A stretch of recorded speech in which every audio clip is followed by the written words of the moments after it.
hemos visto. Usted no falla en ninguna de las actividades, ¿ah? Usted está en todas. Lo hemos visto Estoy en todas las actividades. actividades y estoy en todos los pueblos. Y la voz me está abandonando. Eso es lo único que me está O fallando. sea, que la campaña arrancó con todo en estos días. La campaña arrancó con todo. De hecho, tenemos muchos días de estar caminando el país. Ahora formalmente ya pidiendo el voto e iniciando el proceso de publicidad. Pero por fuera de eso hemos estado recorriendo hace mucho tiempo ya el país. Su inicio de campaña fue precisamente en Panamá Oeste, Arraiján. Veo que parte de sus promesas, llevar la línea 3 hasta La Chorrera y un hospital específicamente también para Arraiján.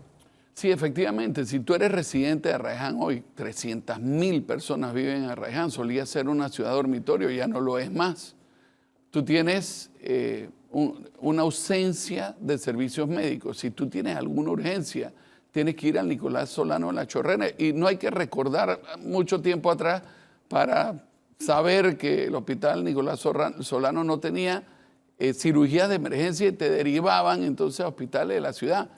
Todos sabiendo el gran tráfico que hay, uno no quiere estar en una emergencia de eso.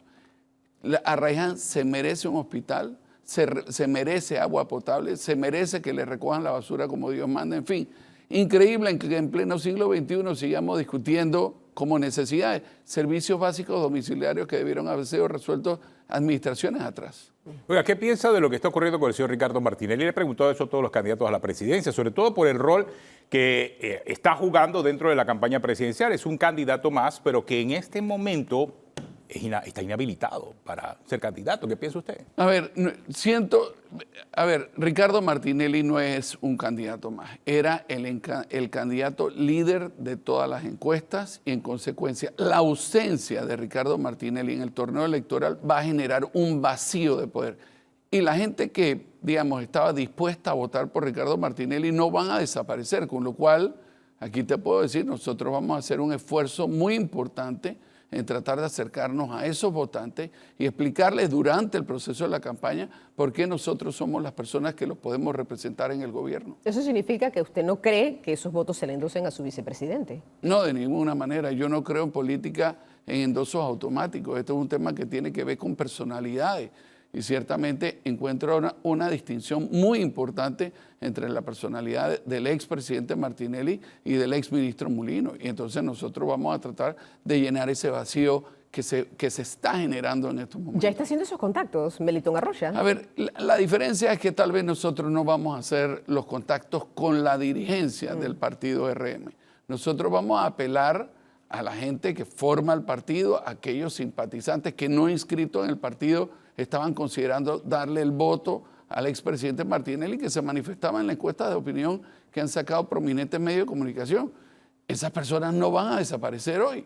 Esas personas van a tener el día 5 de mayo próximo que endosarle ese apoyo por vía del voto a algún candidato y nosotros vamos a hacer lo que sea oportuno y necesario para tratar de que ese endoso sea a pero favor ese nuestro. Candidato no será el que Ricardo Martinelli señale. No lo ve así. Yo no creo que eso es una fórmula matemática de 2 más 2 son 4.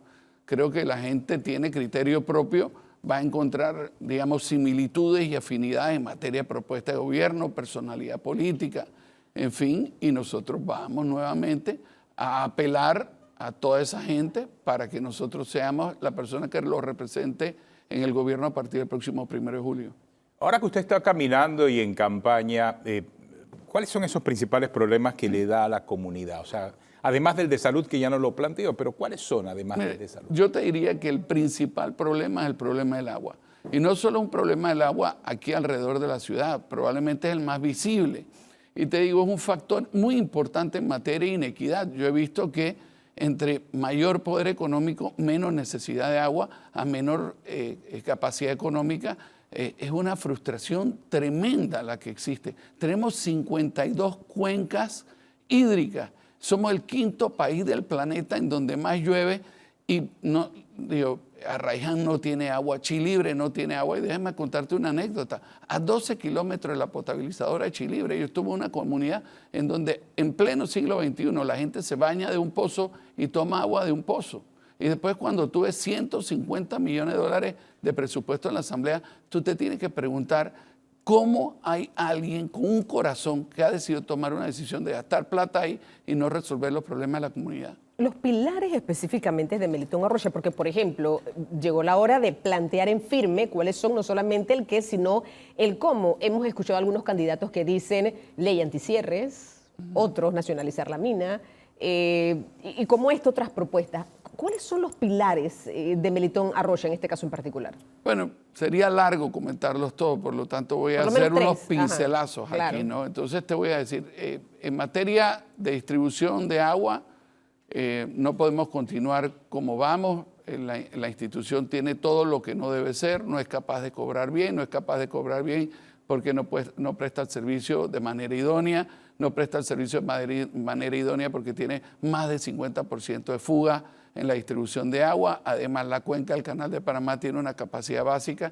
con lo cual nosotros estamos planteando que exista una nueva potabilizadora en Bayano que le va a quitar presión no solo a Panamá Norte y a Panamá Este, sino que al requerir menos agua del canal va a permitir que haya más disposición de agua para el oeste de la ciudad. Sí, efectivamente. El segundo tema es que tenemos que llevar esa solución al interior.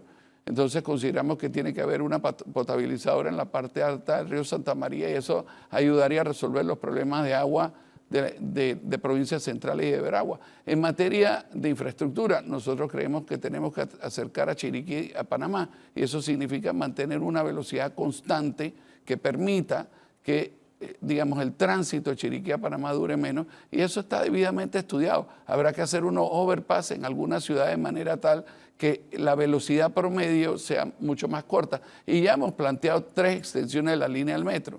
Una, hemos planteado que de Arraiján tiene que ir a Chorrera, que el metro tiene que llegar a Pacora y que el metro tiene que llegar a Aquí hay Chilibre. una reacción del IDAN. Dice que en Chilibre ya se construye la red de abastecimiento.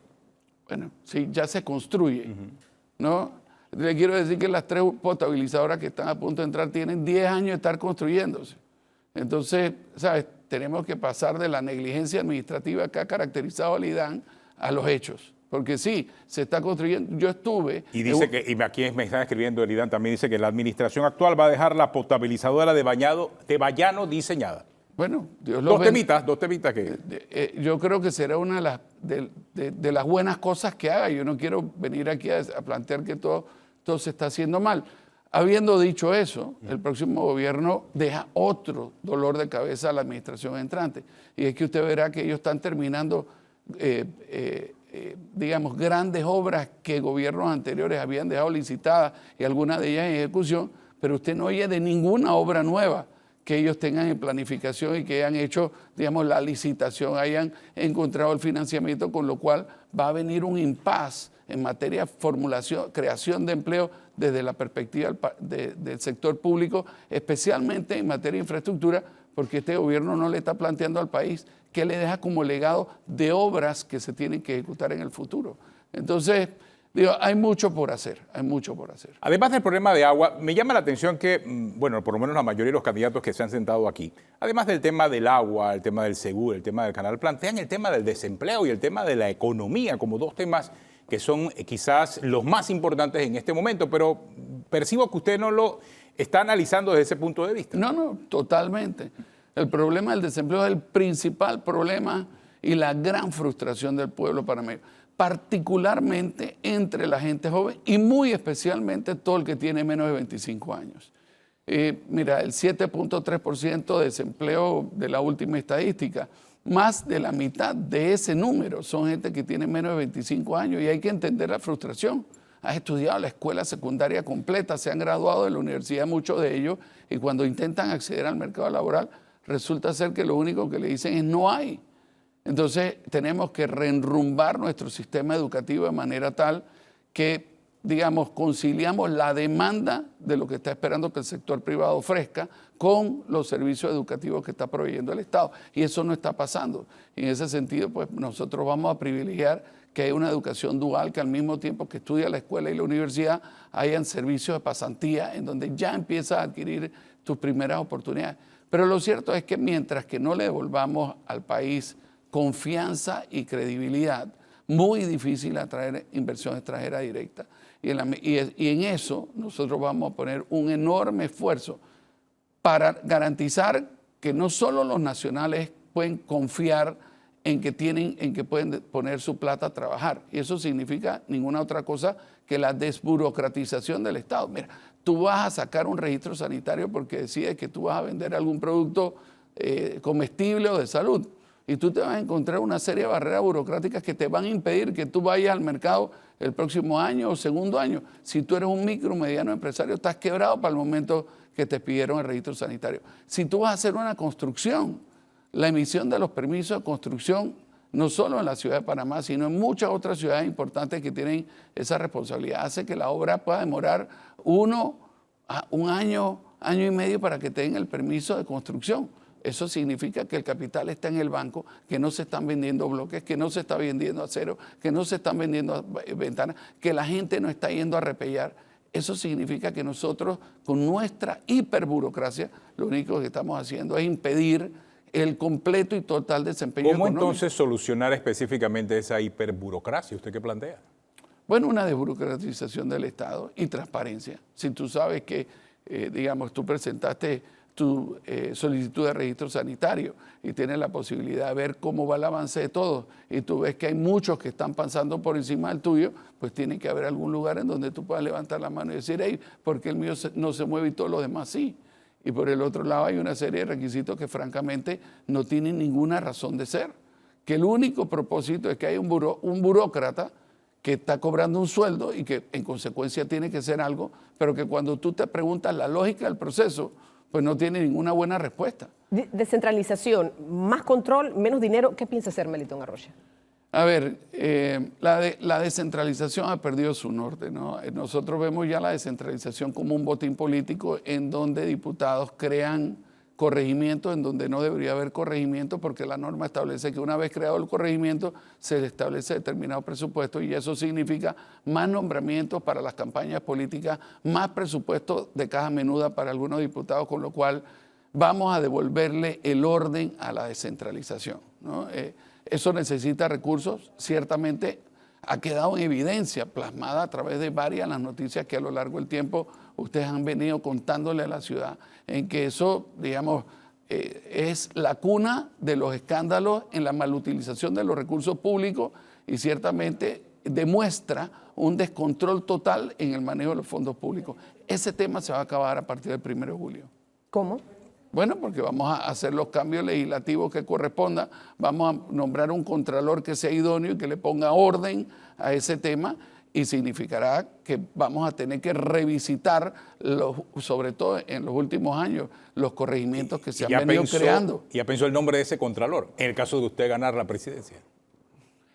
Tengo una lista corta de nombres. ¿Qué tan corta? ¿Cuántos pueden ser? Deben ser entre Sobran 3 y 5 los dedos de la personas. mano. Ahí está. Sí, pero más que cuántos y cuál es el nombre, lo que tenemos que tener es las características de esa persona, ¿no? Y las características de esa persona es, primero, una persona que conoce la realidad del país. O sea, no estoy buscando un equipo de trabajo que sale del aire acondicionado y que los problemas son una referencia de un paper o de un documento que le prepara un subalterno, ¿no? Yo estoy buscando gente que estuvo en Chilibre y vio el problema, que estuvo en Cerro Patacón, que me acompañó a visitar la JJ Vallarino y vio las horas que tuvimos que hacer fila para ver cómo les daban o no, porque no le alcanzó las citas a todo el mundo. Señora Rocha, pero ese sería, a ver, un independiente, un panameñista, uno del Partido País. A mí no me importa la etiqueta, a mí me importa la idoneidad de la persona, me importa que tenga la idoneidad en el pasado, me importa que tenga una solvencia moral en función de su historia de vida, no de lo que va a hacer. En fin, son características muy especiales que permitan que finalmente la Contraloría se maneje con el orden y supervise lo que tiene que supervisar. De ganar la presidencia, ¿qué haría distinto usted a la presidencia en la cual usted fue ministro en la época de Juan Carlos Varela? ¿Qué haría diferente? Yo creo que todo. Yo creo que todo. Te diría empezando... Si sería todo, ¿significa que Juan Carlos Varela se equivocó en todo? No. Yo creo que son cuestiones de estilo. Yo creo que el presidente Varela se equivocó en algunas cosas, tuvo muchos aciertos, como todo ser humano, pero son estilos muy distintos. Por ejemplo, yo creo que el presidente Varela es más dogmático y yo soy más pragmático. Yo creo que el presidente Varela... O sea, ¿qué haría diferente al gobierno de Juan Carlos Varela? Vamos a ponerlo así. Vamos a comenzar con la construcción del presupuesto. La construcción del presupuesto es la cartita al niño Dios por parte de todos los ministerios, entidades centralizadas y centralizadas del Estado. Y resulta ser que el Ministerio de Economía y Finanzas, después que tú mandas tu cartita al Niño Dios, te la corta como le da la gana, y el efecto de eso es que las partidas presupuestarias quedan regadas, obligándote a ti como ministro de Estado a ir a la Comisión de Presupuesto a hacer los cambios presupuestarios como Dios manda. Eso significa de una vez que ya quedaste rehén de la Comisión de Presupuestos. No, ese es el primer tema. El segundo tema es que tal vez yo te diría que desde la perspectiva presupuestaria vamos a tener con claridad, digamos, una gestión por resultados, ¿no? O sea, el ministro que no da la talla, el ministro que se va, ¿no?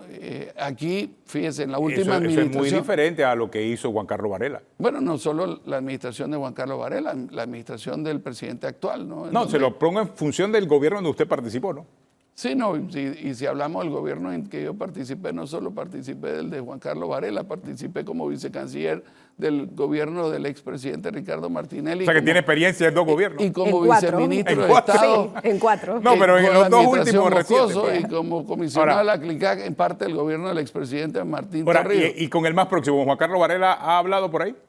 ¿Ha tenido conversaciones con él? Mire, déjeme salir del tema de mi relación con el presidente Varela. Formé parte de su gobierno. Estoy orgulloso de la gestión que realicé como ministro de Comercio e Industria en ese gobierno.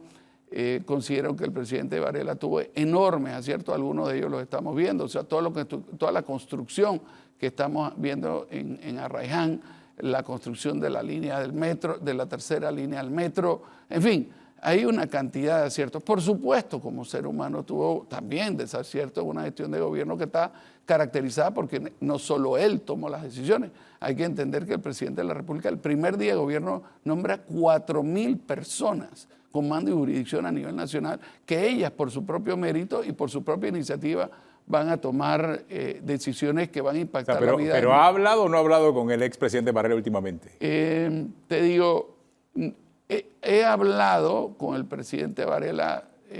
Me gustaría después que me contara la importancia del tema, pero he hablado con el presidente Varela. Ya que está mencionándolo, nada más para saber. Creo que debo haber hablado en los últimos 8 o 10 meses una vez. ¿Y con el expresidente Martinelli?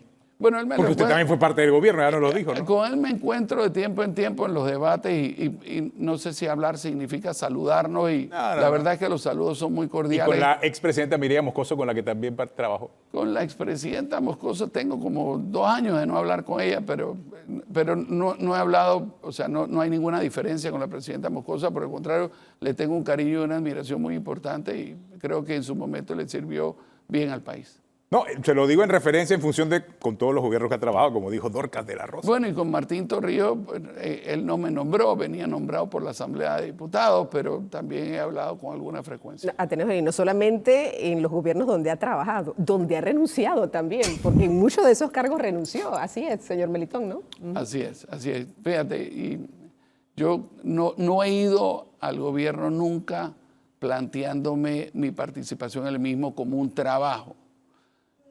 Lo que he hecho cuando he ido a las diferentes posiciones públicas con las que he tenido la suerte de servirle a mi país es entender que voy a darle un granito de arena, que pongo en pausa mi vida personal y mi vida profesional y voy al gobierno a ofrecer lo mejor que tengo durante el tiempo que puedo. Bueno, muchas gracias, señora Rocha. Melitón Rocha, candidato a la presidencia de la República por la libre postulación.